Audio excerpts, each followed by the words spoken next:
All right, continuing the narrative.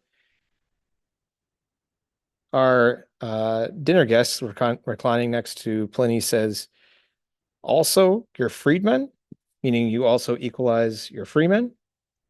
And Pliny replies, even them. Indeed, I think of our freemen here, them, as co-diners, then, not as freedmen. And that man, the guy reclining next to him, says, imply that word say, uh, it must it must be for you, Magno, and I think you have to imply pretio, like a great price, some dative of price. Uh, Pliny replies to him, no, not at all. And he now says, qui here meaning how potest impersonal, how is it possible to be or to happen?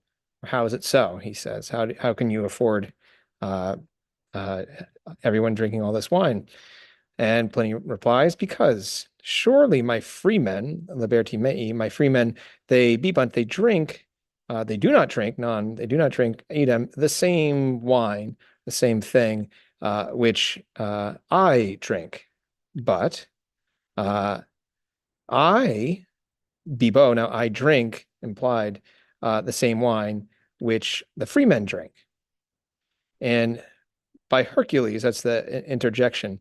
If you should temper or refrain or restrain from your from your gluttony, this is a date of separation.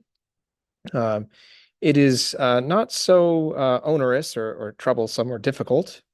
Uh, and we complete the idea here with communicare, a complementary infinitive, to it's not so difficult to share with many other people, with many others, to share quo utaris, that which you, utor, enjoy here, that which you enjoy yourself, ipse. That, and I think illa refers back to gula, are that gluttony, therefore, passive periphrastic, we have to imply est, that gluttony is to be reprimanded, is to be, or must be reprimanded. That gluttony, a syndeton, that gluttony must be relegated as if to the ranks or to down the ranks. If you should spare expenses, for those expenses, it is, I think you have to supply a sit here. It would be somewhat better, ut implied again too, that you consider here. These are ablatives that you consider with your temperance, rather than with someone else's insults.